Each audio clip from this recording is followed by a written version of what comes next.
الحمد لله نحمده ونستعينه ونستغفره ونعوذ بالله من شرور أنفسنا ومن سيئات أعمالنا من يهد الله فلا مضل له ومن يضلل فلا هادي له ونشهد أن سيدنا وسندنا وحبيبنا وطبيبنا وقلوبنا وأولانا ومولانا محمدا عبده ورسوله أما بعد فأعوذ بالله من الشيطان الرجيم بسم الله الرحمن الرحيم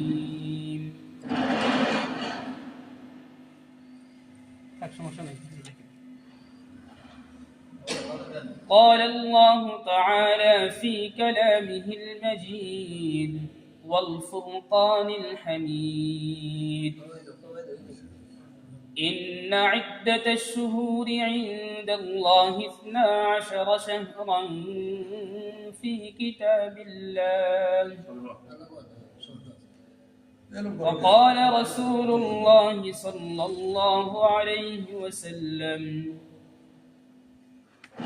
اللهم بارك لنا في شعبان وبلغنا رمضان وقال رسول الله صلى الله عليه وسلم المرء مع من أحبا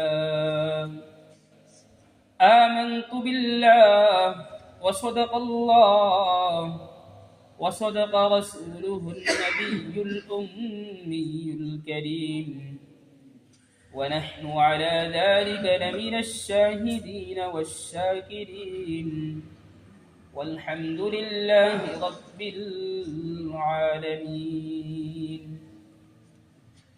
الحمد لله মহান রব্বুল আলামিনের শুকরিয়া আল্লাহ তাআলা আপনাকে আমাকে নেক হায়াত দান করে ইয়াউমুল জুমাতে পবিত্র দিন শুক্রবার জামে মসজিদে আসার তৌফিক দান করেছে এজন্য সকলে শুকর আদায় করি আলহামদুলিল্লাহ মুহতারাম হাজিরিন কালামুল্লাহ থেকে একটা আয়াত কারিমা তেলাওয়াত করেছি নবী আকরাম সাল্লাল্লাহু আলাইহি ওয়াসাল্লামের হাদিসে মুবারাকা থেকে একটা অংশ বিশেষ তেলাওয়াত করছি ইনশাআল্লাহ উহার উপর কথা বলার চেষ্টা করব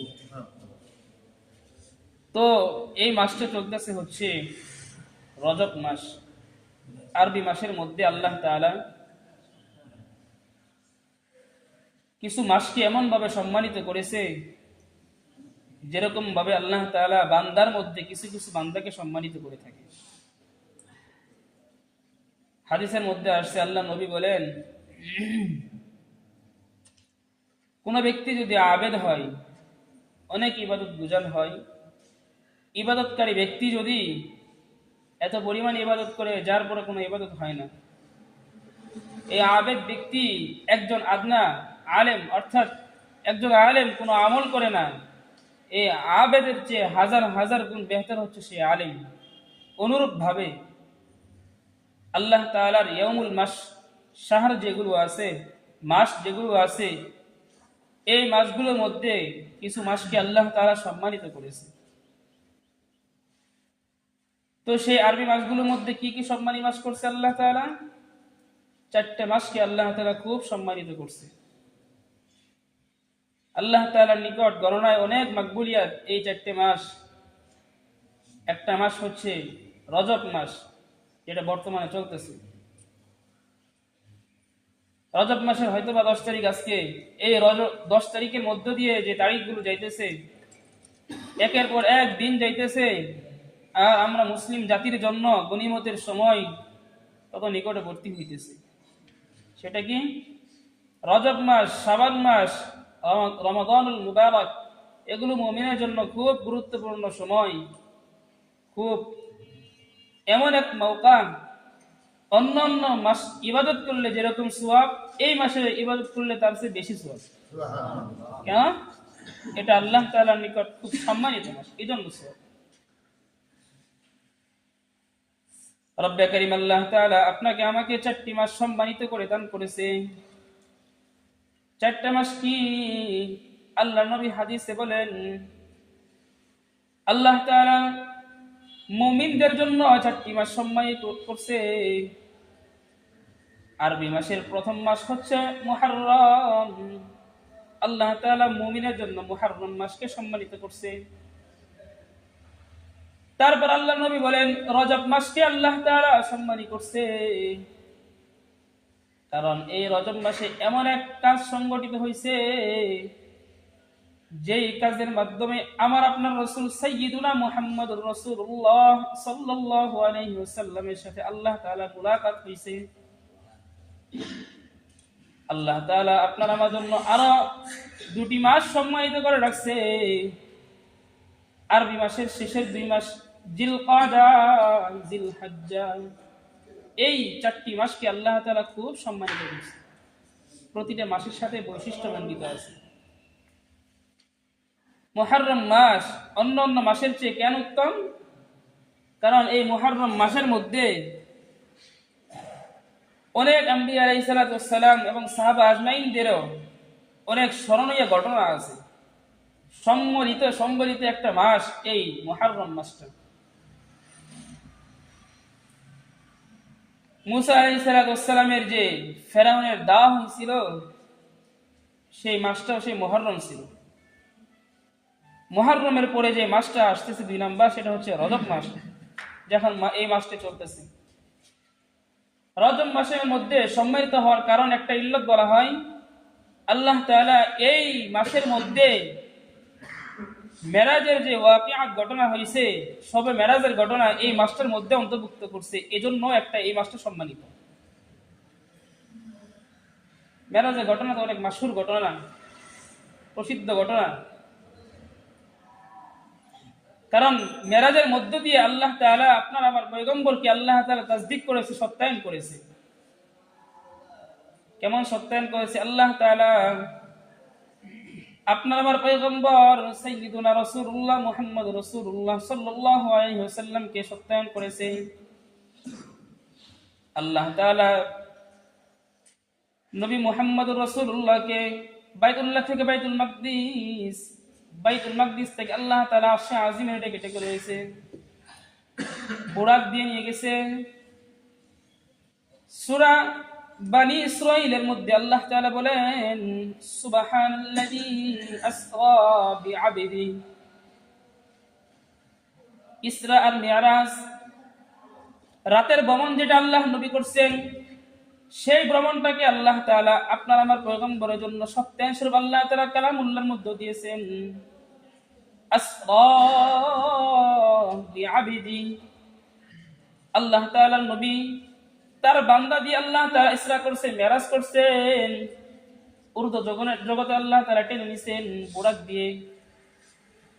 লাইলাম মিনাল মাসজিদিল হারাম, ওই থেকে নিচে আল্লাহ তাআলা কোরআনে বলেন, আমি আল্লাহ তাআলা মসজিদে হারাম থেকে ইলাল মাসজিদিল আকসা, আমি মসজিদে হারাম থেকে আমার পয়গম্বরকে আমি আল্লাহ তাআলা বাইতুল মাকদিসে নিছি। এরকম ভাবে ক্রমাগত ভাবে প্রথম আসমান, দ্বিতীয় আসমান, তৃতীয় আসমান, এরকম ভাবে সপ্তম আসমানে এলো আল্লাহ তাআলা আরশে আজিমে আল্লাহ তাআলার সঙ্গে দিদার করছেন। শুধুমাত্র আল্লাহ তাআলা আপনার আমার পয়গম্বরের সঙ্গে মুলাকাত করার জন্য। মেরে ভাই দোস্ত বুজুর্গ, আপনার আমার পয়গম্বরের আল্লাহ তাআলার সঙ্গে সাক্ষ্য এটা বহন করে আপনার আমার দিন হচ্ছে হক, সত্য ধর্ম। কারণ আল্লাহ তাআলার সঙ্গে যদি কোনো পয়গম্বরের সাক্ষাৎ হয়ে যায়, তো সেই পয়গম্বরের মান শান বেড়ে যায়। মুসা আলাইহিস সালামের ওয়াকিআত আছে, আল্লাহ তাআলার সঙ্গে সাক্ষাৎ করতে চাইছেন, আল্লাহ তাআলা বলেন তুমি পারবা না তো। সূরা তাহার মধ্যে আসছে। মুসা পয়গম্বর বলে, আল্লাহ তাও দেন, একটু সাক্ষাৎ দেন। আল্লাহ বলেন, যদি আমার নূরে তাজাল্লিকে তুমি যদি নিজে ঠিক থাকতে পারো, আমি মাওলা তোমার সঙ্গে সাক্ষাৎ করব। তুরে তাজাল্লি, এমন পরিমাণে তাজাল্লিটা মাওলার থেকে আসছে, তুর পর্বতে যখন আল্লাহ তাআলা তাজাল্লি করছে, পূর্ণ পাহাড় এরকম ভাবে দূরের সাথে হয়ে গেছে, পুরো সার্কেল হয়ে গেছে। অকেয়াত মুরব্বীরা বলে সুরমা দেয় যে সুরমার সেই যেগুলো আসছে, ওই পুরার পর যে কয়লাগুলো আসছে বা সেই ছাইগুলো আসছে ওখান থেকে যেগুলো দেই এটা বলে সুরমা। তো যাই হোক, যে কথা বলছিলাম, আল্লাহ তাআলার সঙ্গে অনেক পয়গম্বর সাক্ষাৎ করতে চাইছে, মুসাও চাইছে, ইব্রাহিম চাইছে, কিন্তু আল্লাহ তাআলা আমাদের পয়গম্বরের সঙ্গে সাক্ষাৎ নিজে করছেন। অন্যান্য পয়গম্বর আল্লাহর সঙ্গে সাক্ষাৎ করতে চাইছেন, আর আল্লাহ আমাদের পয়গম্বরের সঙ্গে সাক্ষাৎ করছেন। এটাই বৈশিষ্ট্য। তো বলতেছিলাম, আল্লাহ তাআলা আপনার আমার জন্য এমন শানওয়ালা পয়গম্বর দান করলেন, আর সেই শানওয়ালা পয়গম্বরের জন্য আল্লাহর নবী বলেন 4টি মাস সম্মানিত। একটা হচ্ছে, যখন তোমাদের নিকট রজব মাস আসবে, তোমরা সকলে ইবাদতের মধ্যে গনিয়ে আসবে, বেশি বেশি জিয়াদা করবে, কারণ এটা হচ্ছে অন্য অন্য মাসের তুলনায় বেহতর। মুমিন বান্দা যেমন এক মুমিনের চেয়ে আফদল, আল্লাহ তাআলার নিকট একদিনের চেয়ে রজব মাস, মুহররম মাস, জিলকাদ মাস, জিলহজ মাস এগুলো আল্লাহ তাআলার নিকট অন্য দিনের চেয়ে উত্তম। মেরে ভাই দোস্ত বুজুর্গ, এই জন্য আল্লাহর নবী হাদিসের মধ্যে ফরমান, মুস্তাদরাক হাকিমের মধ্যে আসছে, আল্লাহর নবী বলেন, যখন রজব মাস আসবে, হে মুমিন মুসলমান, তোমরা একটা আল্লাহ তাআলার নিকট দোয়া করবা। সেই দোয়া কি? আল্লাহর নবী বলেন, এ আমার উম্মত, এ আমার সাহাবীরা শুনো, এই দোয়া করবা, আল্লাহুম্মা বারিক লানা ফি রজব ওয়া শাবান ওয়া বাল্লিগনা রমাদান। আল্লাহর নবী বলেন, যখন রজব মাস আসবে, আল্লাহ তাআলার নিকট দোয়া করবা, ওগো আল্লাহ, তুমি মাওলা আমাকে রজব এবং শাবানের মধ্যে বরকত দাও, আর রমজান পর্যন্ত আমার হায়াতটাকে তুমি মাওলা বাড়াই দাও। মেরে ভাই দোস্ত বুজুর্গ, আল্লাহ তাআলার নিকট চাওয়া লাগবে। আল্লাহ তাআলার নিকট চেয়ে আমার আপনার হায়াতের জন্য এবং আল্লাহ তাআলার নিকট ইবাদতের জন্য দোয়া করে মধ্য দিয়ে হালাত সমতগুলো পার করা লাগবে। প্রশ্ন হতে পারে, হুজুর আরবিতে দোয়া পারি না, অনেক কঠিন লাগে। আরবিতে যদি না পারেন, আমি আপনি আদৌ মুসলমান আছি, বাংলায় বলবো। আরবি যদি কঠিন লাগে, বাংলায় বলবেন, আল্লাহ, রজব মাস আসছে, সম্মানিত মাস, শাবান মাস আসছে, সম্মানিত মাস, আল্লাহ তুমি এই 2 মাসের মধ্যে আমার হায়াতের মধ্যে বরকত দাও। এরপরের মাস রমজান যেটা আসবে, আল্লাহ তুমি আমাকে রমজান পর্যন্ত পৌঁছে দাও। বলবো তো ইনশাআল্লাহ। কারণ আল্লাহ নবী বলেন, এই মাস যখন আসতো, আমার ইবাদতগুলো বাইরে যাইত। কেন বাড়তো? একে তো হচ্ছে আল্লাহর নিকট সম্মানিত মাস, আর দ্বিতীয়ত এই মাসের তুলনায় অন্য মাস ইবাদত করলে আল্লাহ তাআলা সওয়াবও বেশি রাখছে।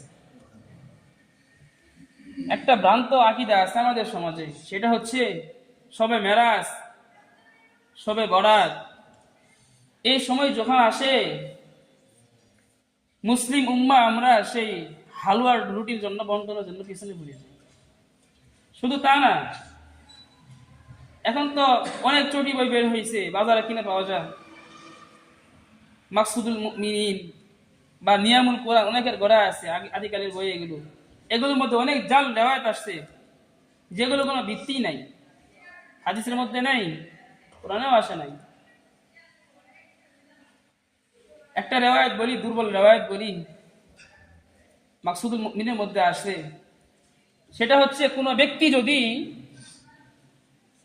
সবে মেরাজ উপলক্ষে অথবা রজব মাসে যদি রোজা রাখে, একটা রোজা রাখার কারণে আল্লাহ তাআলা তার আমল নামায় 1000 বছর রোজা রাখার সওয়াব দান করবে। সকলে সুবহানাল্লাহ বলে ফেলেছি। এটা দুর্বল রিওয়ায়াত, জাল হাদিস। এটা আমাদের দিলের ভিতরে কি তামান্না, একটা মুমিন জাতি আমরা, ইবাদতের কথা শুনছি, বাস সুবহানাল্লাহ বলে ফেলেছি। তো আমাদের দিল কি সাক্ষ্য দেয়? ইবাদতের কাজ আসছে, সেটা নিজের জীবন দিয়ে, নিজের জান দিয়ে, নিজের প্রাণ দিয়ে করার চেষ্টা করি, এই তো আমাদের দিল। কিন্তু তাহকিক করা লাগবে আসলে কোনটা সহিহ, কোনটা দাঈফ। এরকম ভাবে অনেক জাল রিওয়ায়াত আছে, এগুলো পিছনে না পড়া। বলতে পারেন কি করবো হুজুর? আল্লাহ নবী হাদিসে বলেন এই মাসে বেশি বেশি করে দোয়া করো। এক নাম্বার কাজ হচ্ছে আল্লাহ তাআলার নিকট দোয়া করবা, আল্লাহ রজব মাস, শাবান মাস, এই 2 মাস আল্লাহ তাআলা আমার জীবনের মধ্যে বরকত দান করো, হায়াতের মধ্যে বরকত দান করো।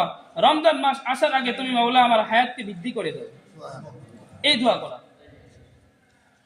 আর একটা কাজ কি, দোয়া করতে হলে তো দোয়া কবুল হওয়া লাগবে। দোয়া কেমনে কবুল হবে? আমাদের দোয়া কবুল হওয়ার জন্য শর্ত যেগুলো, সেগুলোই তো নাই। সেটা কি? সফে আউয়াল যে শর্তটা হচ্ছে দোয়া কবুল হওয়ার জন্য, রিজিক হালাল হওয়া লাগবে। রিজিক যদি হালাল হয়ে যায়, বান্দা যদি গরিব হয়, আল্লাহ তাআলা সেই ব্যক্তির দোয়াকে কবুল করে নেয়। কিন্তু অনেক টাকাওয়ালা আছে, অনেক দান করে, কিন্তু তার রিজিকটা হারাম, সে মৃত্যু পর্যন্ত আল্লাহ তাআলাকে ডাকবে, তার দোয়া কবুল হবে না।